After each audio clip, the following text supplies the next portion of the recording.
अस्सलामुअलैकुम दोस्तों, उम्मीद कयां थो सभु ठीकु हूंदा, ख़ैरियत सां हूंदा। जीअं त अॼु जो टॉपिक इन ते आहे जिन्हनि जा व्यूज़ नथा अचनि ऐं छो नथा अचनि, छाजे करे नथा अचनि। कुझु माण्हू ग़लतियूं बि कनि था। ऐं ॿी ॻाल्हि त मुंहिंजो बैकग्राउंड शायदि तव्हांखे न वणे, थी सघे मां बि तव्हांखे न वणां, वीडियो स्किप करे हलिया वञो। ऐं ॿी ॻाल्हि त थी सघे थो तव्हां जेका कम जी हीअ वीडियो हुजे, सो उनखे ॾिसण लाइ हाणे तव्हांखे वीडियो अॻिते हलणु खपे या स्किप करे तव्हांजी मर्ज़ी हलिया वञो। हाणे ॻाल्हि कयूं था जिन्हनि जा व्यूज़ छो नथा अचनि। ठीकु आहे, असां चैनल ठाहियो आहे, यूट्यूब चैनल ठाहियो आहे बाबा, हाणे कहिड़े टॉपिक ते आहे उहो तव्हांखे ख़बर हूंदी।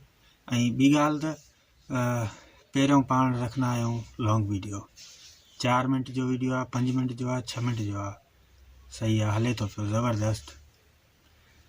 उथंदे वरी उन खां पोइ पाण रखंदासीं शॉर्ट वीडियो, छो जो अॼुकल्ह हर कंहिंजी आदत आहे त शॉर्ट वीडियो लाज़मी रखूं चैनल ते, तो शॉर्ट वीडियो जल्दी वायरल थींदा आहिनि। पर इहा हिकिड़ी ग़लती आहे पंहिंजी, इहा ग़लती न करणु खपे पाण खे। हा, शॉर्ट वीडियो बि रखो, लॉन्ग बि रखो। तव्हां वीडियो कीअं कॾहिं रखंदव, जॾहिं तव्हांजो चैनल बाक़ाइदगी सां वायरल आहे ऐं लखनि में हज़ारनि में व्यूज़ था अचनि, पोइ तव्हां ॿई कमु हलायो भले, कोई मसइलो कोन्हे को। बाक़ी तव्हांजो नओं चैनल आहे, नए चैनल ते ॿई कमु हलाईंदव त व्यूज़ कॾहिं न ईंदा। इहा ॻाल्हि सम्झी वियो। उन खां बाद पुराणा यूट्यूबर जिन्हनि जा चैनल मोनिटाइज़ न आहिनि, उहे मुंहिंजी ॻाल्हि खे सम्झनि। ऐं उन खां अलावा जेको माना लॉन्ग वीडियो रखूं था पिया, उन्हनि जा व्यूज़ उथंदे ई माना असांजो लॉन्ग वीडियो चैनल आहे, शॉर्ट वीडियो असां रखंदा ई न आहियूं। ठीकु आहे, उन्हनि खे हाणे इहो घुरिजे त जेकॾहिं वीडियो जो टाइटल टिघो था लिखो तव्हां, मतिलबु कि हिकिड़ी लाइन, ॿी लाइन, 3 लाइन, एतिरो न लिखो, थोरो शार्ट करे लिखो। हिकिड़ी लाइन में टाइटल हुजे, ॿी लाइन में पंहिंजो स्पेस ॾेई करे चैनल जो नालो हुजे या कहिड़े साल में तव्हां रखो था। ठीकु आहे, इहा ॻाल्हि ज़रूरी हुजणु खपे। उन खां पोइ आहे डिस्क्रिप्शन। डिस्क्रिप्शन जेकॾहिं तव्हां कहिड़ी जाइ तां था खणो, डिस्क्रिप्शन जा काफ़ी आहिनि। चैट जीपी बि आहे, चैट जीपी ते तव्हां पंहिंजो टाइटल लिखंदव नी, टाइटल वीडियो जो टाइटल लिखंदव, उते for YouTube channel video description, पोइ तव्हांखे उहा डिस्क्रिप्शन सॼी कढी ॾींदो। जेकॾहिं इते तव्हांखे सम्झ में ॻाल्हि नथी अचे त वरी तव्हां गूगल क्रोम ते वञी करे उते वायरल कीवर्ड टूल सर्च कयो। ठीकु आहे, उहो सर्च कंदव, उन ते क्लिक करे तव्हांखे सर्चिंग बटन ॾींदो। उन खां पोइ तव्हां पंहिंजी उन वीडियो जो टाइटल लिखंदव उते। ठीकु आहे, टाइटल लिखी सर्च कंदव त पोइ तव्हांखे उहे वायरल कीवर्ड टूल कढी ॾींदो। पोइ उतां तव्हां क्लिक करे तव्हां पंहिंजी वीडियो में एडजस्ट करे सघो था। इन हिसाब सां माना तव्हांजा व्यूज़ अॻिते वधी सघंदा।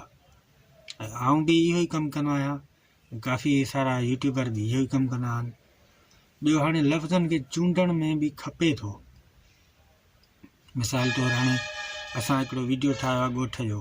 ठीकु आहे, हाणे असांजे ॻोठ जो ख़ूबसूरत माना मंज़र आहे, तमामु सुठो मंज़र आहे, इहे लफ़्ज़ ठीकु आहे, इहे हिते थी विया, इन खां हेठि डिस्क्रिप्शन कीअं माण्हू ॻोल्हे। इन जे लाइ चैट जीपी बि आहे ऐं वायरल कीवर्ड टूल इन में गूगल क्रोम में, इहे ॿई शयूं इस्तेमालु करे पंहिंजा माना उहो कीवर्ड ॻोल्हे सघूं था आसानी तरीक़े सां।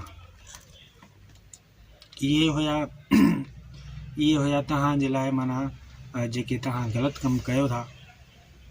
माना वीडियो लाज़मी ईअं आहे त हाणे ॾिसो नी, काफ़ी सारा यूट्यूबर जेके आहिनि, नवां जेके आहिनि, ख़ासि करे नवनि जे लाइ माना हीउ कमु आहे। पुराणा बि थी सघे उन्हनि जे लाइ बि कमु अची वञनि वीडियो मुंहिंजा, पर हाणे हैशटैग बि जेके अॼुकल्ह लॻनि था न, अॻियां पोयां ॿई पासा हैशटैग था हणनि माण्हू। जिन्हनि खे ख़बर न आहे त हैशटैग लॻंदो कीअं आहे, डिस्क्रिप्शन में हेठि लास्ट में वञी करे माण्हू हैशटैग हणंदा आहिनि न, त जीअं वीडियो माना वायरल थिए। पर हैशटैग अॻियां पोयां न, हिकिड़े ई पासे अॻिए पासे जो लॻंदो आहे हैशटैग। त हैशटैग खे हणण जी बि माना तव्हांखे थोरी तरीक़ेकार हुजे ज़रूरी आहे। हुन खां अलावा दोस्तो जेकॾहिं अव्हांखे ही मुंहिंजो वीडियो पसंदि आयो त वीडियो खे लाइक कंदा ऐं चैनल खे थी सघे तव्हांजी दिलि में जीअं हुजे तव्हांखे को वीडियो माना मुंहिंजे सम्झ में आयो हुजे या का मुंहिंजी ॻाल्हि सम्झ में आई हुजे त चैनल खे बि सब्सक्राइब कयो। न त जेके यूट्यूबर जेके भी आहिनि असल में उथंदे ही ईअं था चवनि हमारे चैनल को सब्सक्राइब करो और वीडियो को लाइक कर दो तो हम आगे बढ़ें, ये करें वो करें। असल में व्यूअर्स जी इहा मर्ज़ी आहे त जेकॾहिं व्यूअर खे वीडियो पसंदि ईंदी आहे न तो ऑटो ही लाइक करे छॾींदो आहे वीडियो खे ऐं चैनल खे बि सब्सक्राइब कंदो आहे। ठीकु आहे दोस्त, अॻिते इंशाल्लाह नेक्स्ट वीडियो में वरी कुझु ॿियो ॿुधाईंदासीं तव्हांखे।